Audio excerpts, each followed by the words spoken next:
दोस्तों आज हम बात करने वाले हैं नेटफ्लिक्स की नई सीरीज हेलो बच्चों के बारे में। यह सीरीज भारत के कोचिंग सिस्टम की सच्चाई दिखाने की कोशिश करती है, खासकर कोटा और एडटेक की दुनिया के पीछे का सच। लेकिन सवाल यह है कि क्या यह सीरीज सच में कुछ नया दिखाती है या फिर वही पुरानी कहानी दोबारा सुनाई गई है। आज इस सीरीज की कहानी एक आदर्श फिजिक्स टीचर के आसपास घूमती है जो चाहता है कि गरीब बच्चों को भी अच्छी शिक्षा मिले, और इसी सपने के साथ वो एक एडटेक प्लेटफॉर्म बनाता है। लेकिन शिक्षा की दुनिया इतनी आसान नहीं होती, यहाँ सपनों से ज्यादा पैसा चलता है और यहीं से शुरू होती है असली लड़ाई। तो वहां सब बच्चों को भी सपने की शुरुआत एक बहुत इमोशनल सीन से होती है जहां एक छात्र आत्महत्या की कोशिश करता है। ये घटना टीचर को अंदर से हिला देती है। उसे एहसास होता है कि ये सिस्टम बच्चों को तोड़ रहा है और वो फैसला करता है कि कुछ बदलना पड़ेगा।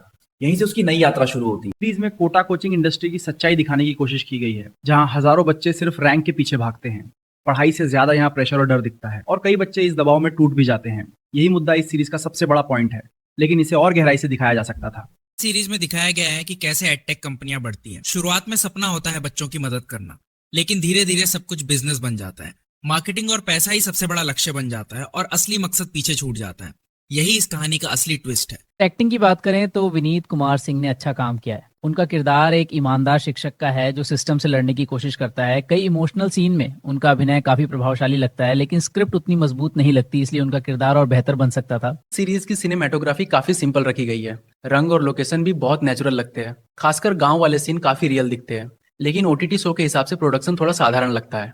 कुछ जगह ये टीवी शो जैसा भी महसूस होता है, इसलिए विजुअल्स और बेहतर हो सकते थे। सीरीज में कुल लगभग 5 एपिसोड हैं। हर एपिसोड करीब 45 से 50 मिनट का है। कहानी धीरे धीरे आगे बढ़ती है, लेकिन कई जगह ये थोड़ा स्लो भी लगती है। कुछ सीन ऐसे हैं जो ज्यादा जरूरी नहीं लगते, इसलिए पेसिंग थोड़ा बेहतर हो सकती थी। कहानी दिल्ली से शुरू होकर बिहार के गांव तक जाती है, जहां गरीब बच्चे पढ़ने के लिए संघर्ष करते हैं। एक साधारण नोटबुक खरीदना भी मुश्किल होता है। यहाँ शिक्षा का असली मतलब समझ आता है। ये सीन काफी भावुक और रियल लगते हैं और यही सीरीज का मजबूत हिस्सा है। इस जगह यह सीरीज डॉक्यूमेंट्री जैसी लगने लगती है, जैसे किसी कंपनी की कहानी बताई जा रही हो।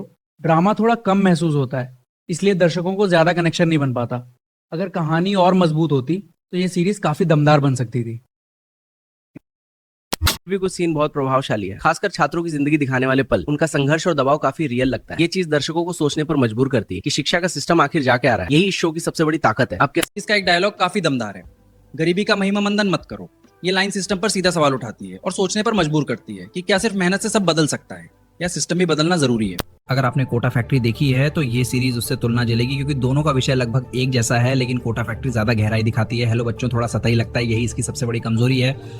भी ये सीरीज पूरी तरह खराब नहीं है, इसमें कुछ अच्छे विचार जरूर हैं और शिक्षा सिस्टम पर सवाल भी उठाती है, लेकिन कहानी और मजबूत हो सकती थी ताकि दर्शकों पर ज्यादा असर पड़े। फिलहाल ये एक ठीक ठाक शो बनकर रह जाती है। अगर आप शिक्षा और कोचिंग सिस्टम पे बनी कहानियां पसंद करते हैं तो ये सीरीज एक बार देख सकते हैं। इसमें कुछ अच्छे इमोशनल पल भी हैं और एक्टिंग भी ठीक है, लेकिन ज्यादा उम्मीद लेकर मत देखना, वरना थोड़ा निराश हो सकते हैं। बात करते हैं फाइनल रेटिंग की। कहानी 6 में से 10, एक्टिंग 7 में से 10, इमोशन 7 में से 10, लेकिन स्क्रिप्ट थोड़ी कमजोर लगती है, इसलिए मेरी तरफ से इसे मिलते हैं 6.5 में से 10। वीडियो पसंद आया हो तो लाइक जरूर करना और ऐसे ही रिव्यू के लिए चैनल को सब्सक्राइब कर लेना।